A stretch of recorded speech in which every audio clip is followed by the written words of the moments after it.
let's talk about the mid-majors, the people that make this sport awesome and what it is during March Madness. Just let's go through it. Mid-majors, we love going into March. A lot of these teams might not make it to March Madness because they're going to have to be automatic qualifiers. But these are teams you should watch out for come March Madness time as, hey, they could be a Cinderella team.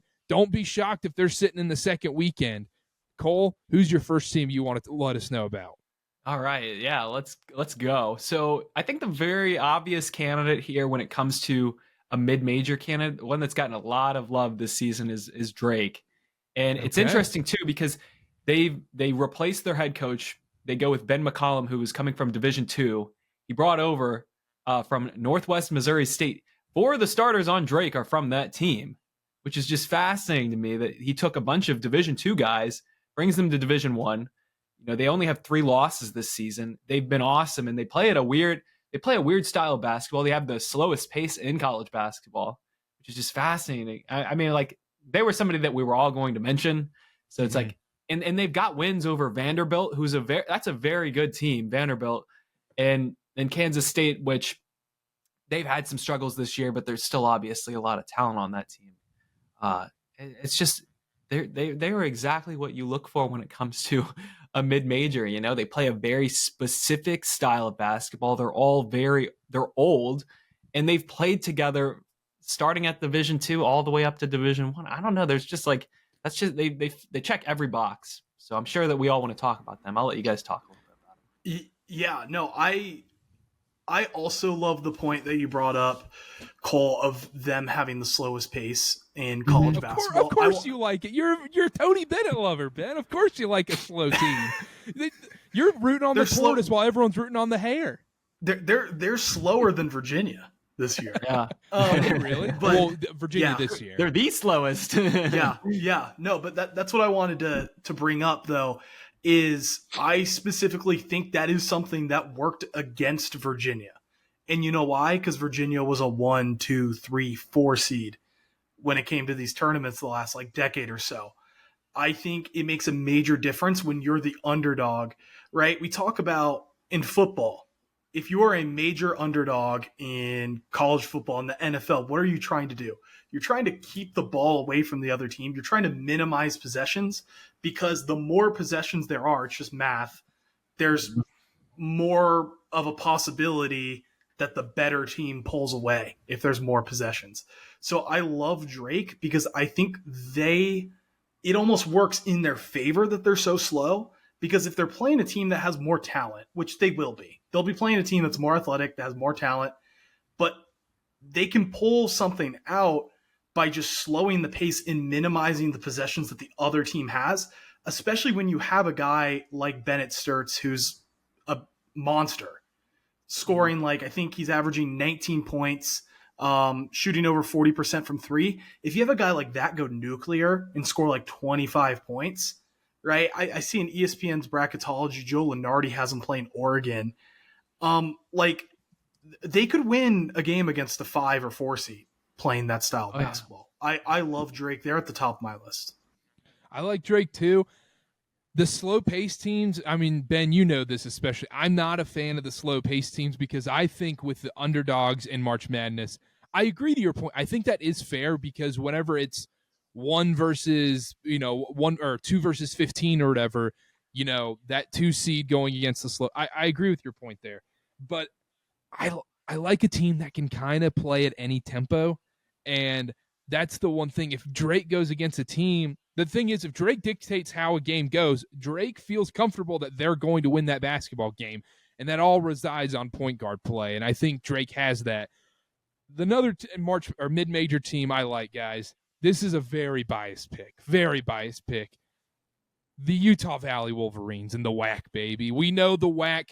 This is likely the last season of the WAC, or next season. The WAC is dead, or it's going to, go night-night, unfortunately.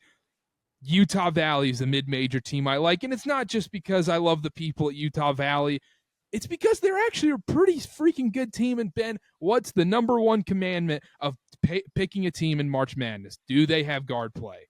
Guard play wins in March. And they have that. They have two guards that can beat you in different ways with Dominic Nelson and Tanner Toolson. Shout out Tanner Toolson. BYU fans will remember him. He was end of the bench guy. His brother Jake was on that 2020 Toolson COVID team.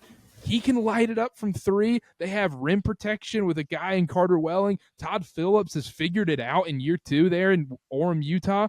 I like the Wolverines going into March. It's just a matter of can they win in WAC Vegas, which has been hell for them forever since they've joined the WAC. The Orleans Arena is a cursed place for any team from the state of Utah, apparently. So I love UVU. I love Utah Valley. I'm rooting for them so hard in March.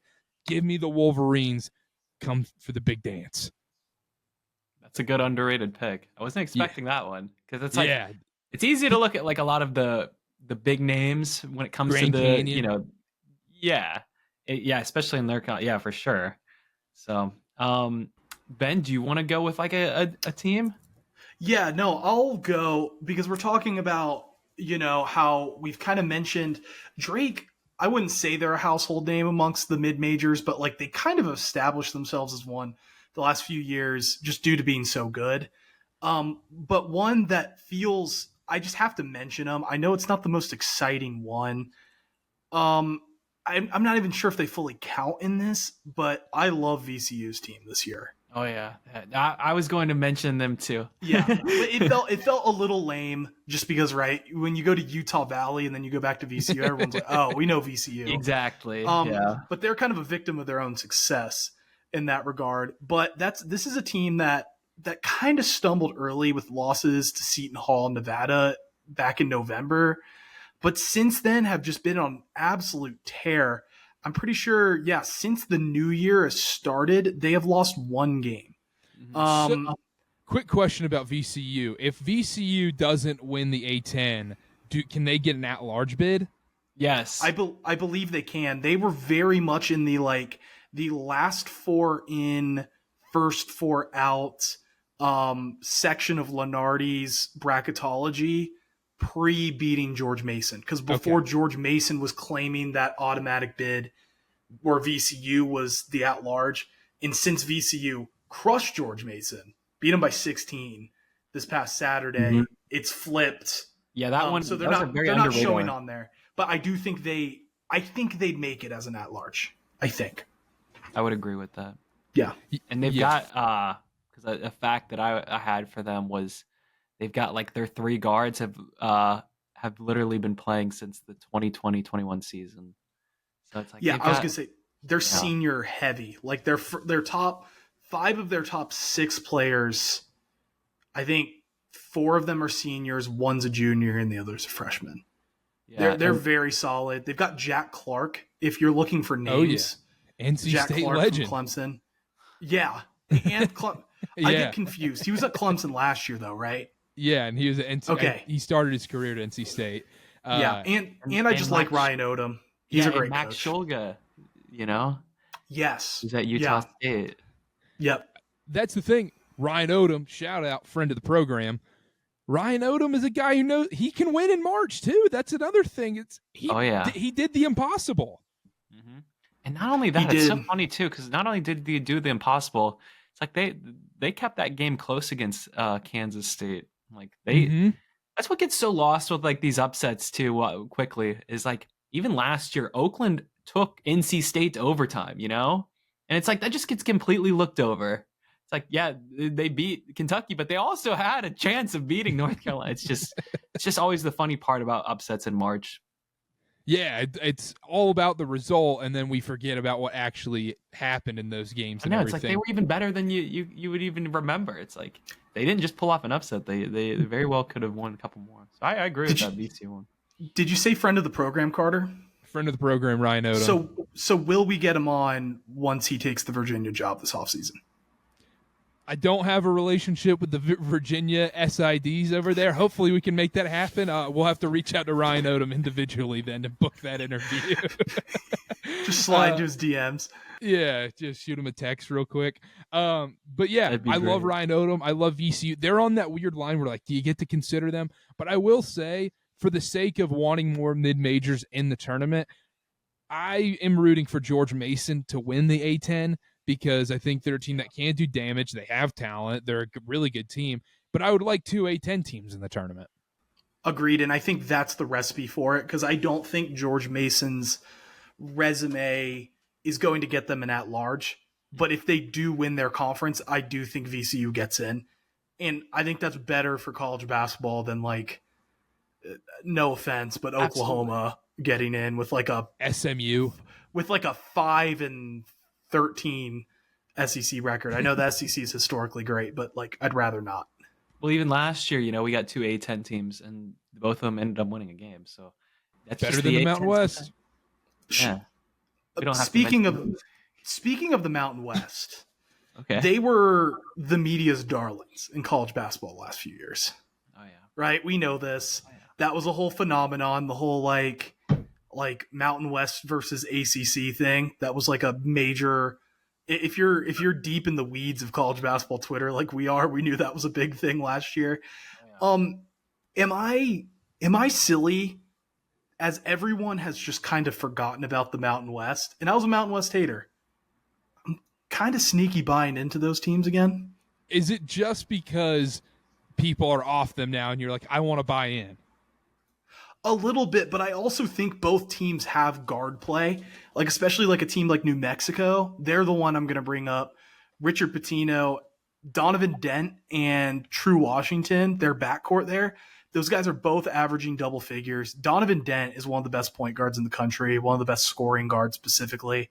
They're a team that plays up tempo. They're a team that's really good. And in Utah State, they've got some guys too. And they're a team, I think Calhoun is a fantastic offensive coach in particular. Kind of with that being said, if Boise State or San Diego State were to get in, I don't love them, but I really like Utah State. I really like New Mexico. Got to watch both those teams play each other the last, like a couple Sundays ago, and it was high level basketball, and I was impressed. I like Utah State. I think they're a good team. Cole, any thoughts on the Mountain West?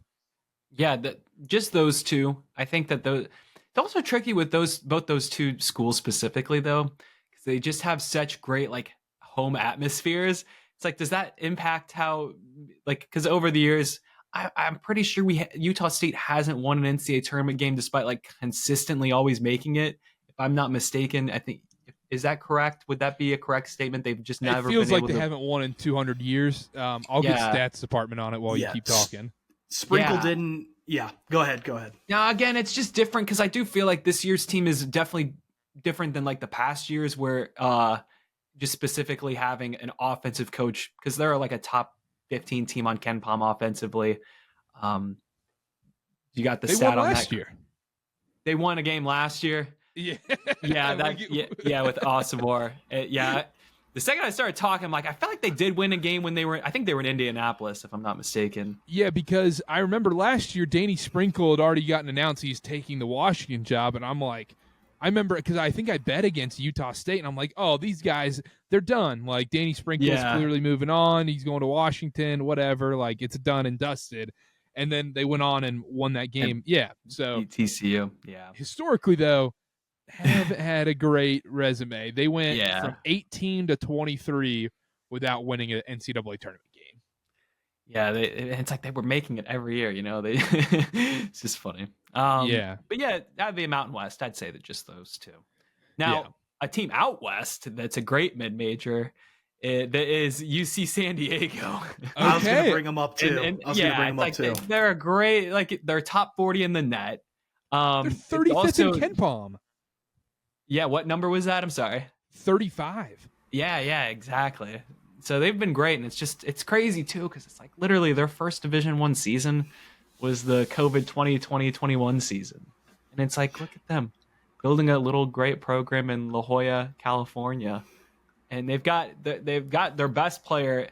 His first name is it's a mouthful. It's Ania Anawia Tate Jones. Now this guy, he's a super long guard.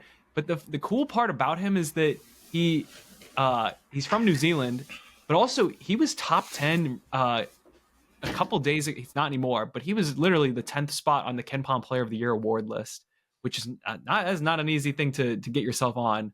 You have to be very good statistically, and I think that like you can put the ball in his hands and but like they're not necessarily like a 3-point shooting team. And I don't necessarily know. Maybe they're just overperforming because of their conference and stuff like that. But they've been really good, and they also have a really, really good fan base too. If you've watched a couple of their games, so that was one I definitely wanted to mention.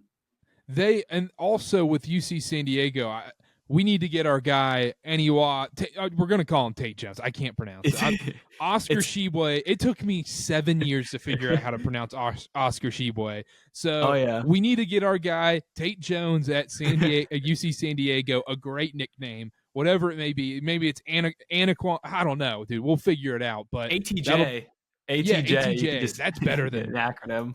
Yeah, we got to figure out something there. I like this UC San Diego team. I still like, even though, they have a couple quad one wins, they also have some bad losses. Like, I feel bad saying this, but I really still don't think they should really be a bubble team. I think they should have to win their conference, which I think they will. And I don't think it'll be necessarily a problem, but I do like that UC San Diego team. Another team I wanted to mention, I'm going a little like too dark horse, I think, with this one. And this is another bias pick, being from the state of North Carolina, being from the Triad area in Kernersville, North Carolina, just 15, 20 minutes down the road during football season. Ben, you remember, we might have to sell t-shirts for this. You remember during football season, Dylan got me to start being sussy for Hussey.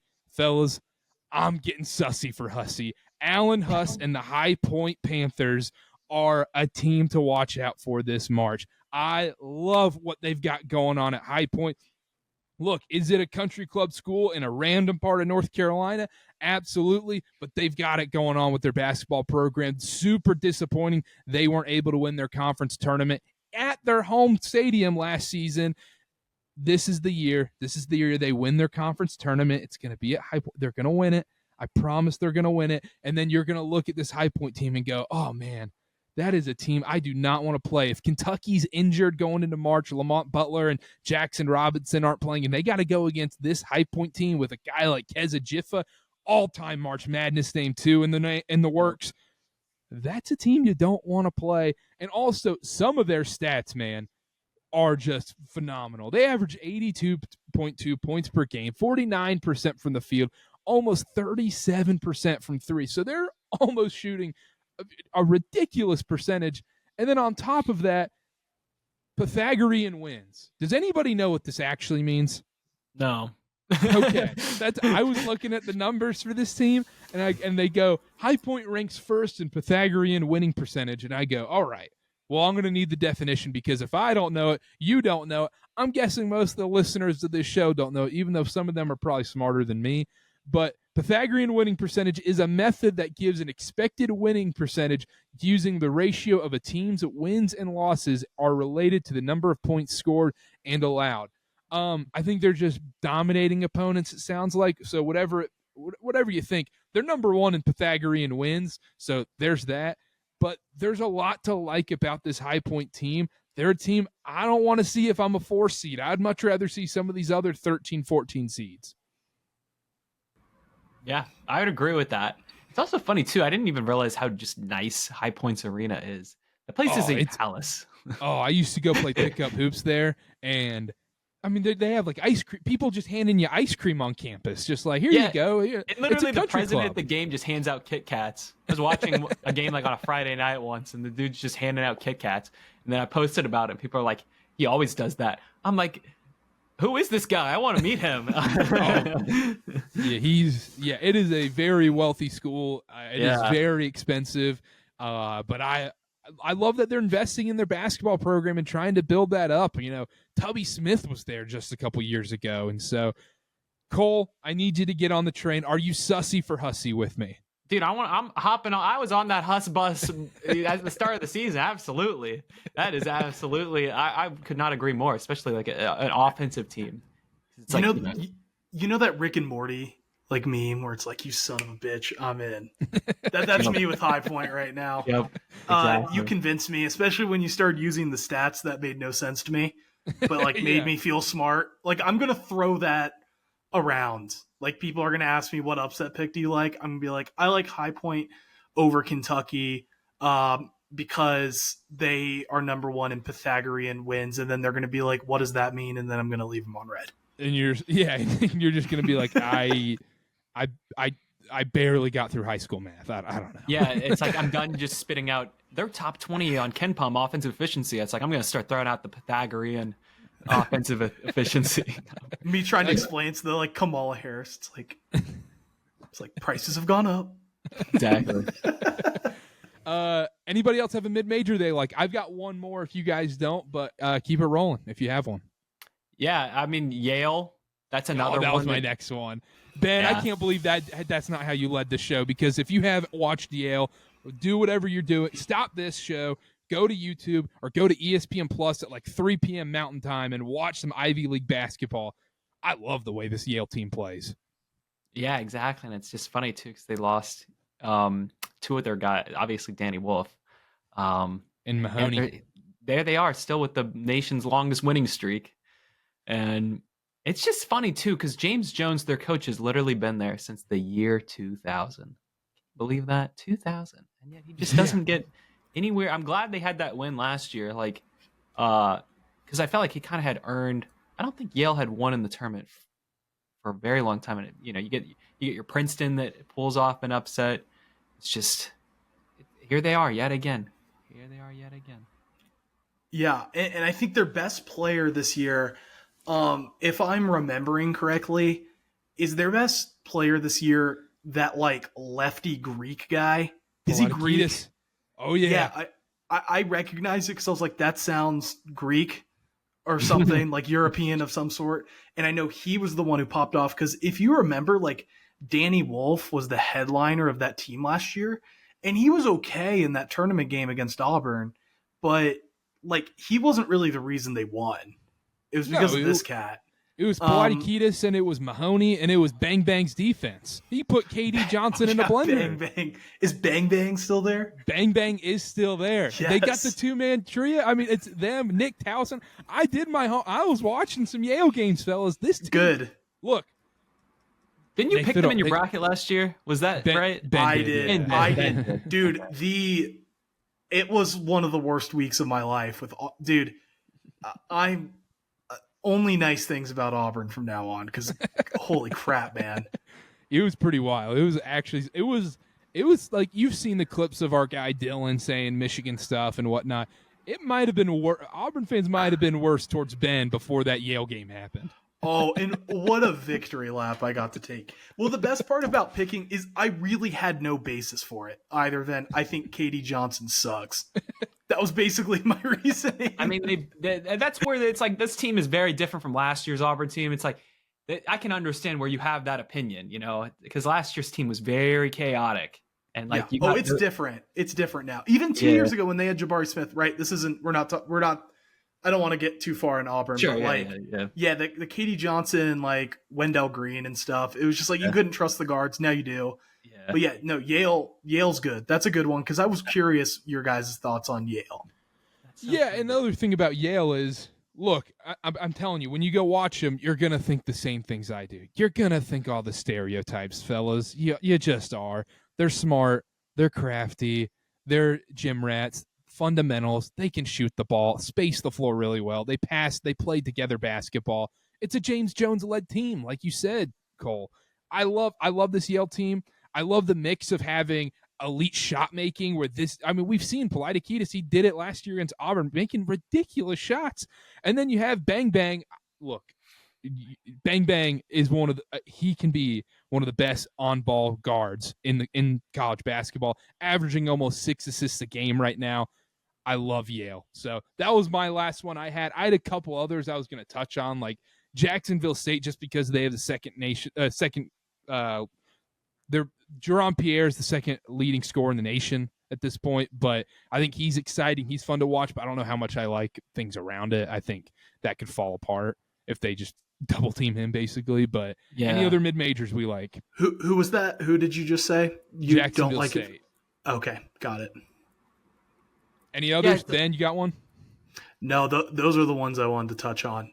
I love it. I think we gave a lot of love to some mid majors today. Oh, we missed one, Cole. Oh boy, well, who did we miss? We didn't go to the MAC. The Zips. I was gonna bring up Akron, but it's like they just lost to Ohio, okay, and it's that's like fair. I don't necessarily know, but again, this could also be true too. I don't necessarily know if this is the best Akron team I've seen, but also that doesn't necessarily matter when it comes to March, because sometimes it isn't your best team that you've had in your program's history that wins. Because it's like they lost Enrique Freeman, who's in the NBA now, which is crazy to think, a player from Akron. But that being said, like John Gross is absolutely like one of the best coaches in the mid-major level. He thrives in that position, and they've been really good for the past couple of years. They've not obviously won a tournament game, but they had like a close loss against UCLA. They were really good in 2020. They just missed the tournament. That team could have probably won a game potentially. I mean, they play at a high pace. They've only had the Ohio loss, their only loss since the new year. So again, that'd be my team. Also, Miami's been pretty good in the MAC too. And Travis Steele, who's their head coach, he was at Xavier. He's done really good there. So I'd be like, again, the MAC tournament can get crazy. I would assume Akron wins the tournament, but you never know with the MAC. This is a non-ball knower take, but or question. Where is the MAC tournament? Is it campus? It's always in Cleveland. It's always in Cleveland. Yeah, not Detroit, which you would assume it'd be in Detroit based on like, football. The football one's always in Detroit. But it's always in Cleveland. Yeah. Oh, all right. But but real quickly though, when it comes to like these mid-major teams that we were talking about, it is always the team that plays a very specific style of basketball that it's very easy to fall in love with that, because you know exactly what you're going to get with them. Where it's like you get a mid-major team, or not mid-major, you get like a high-major team that comes in and plays maybe chaotic basketball, like an Auburn, for example.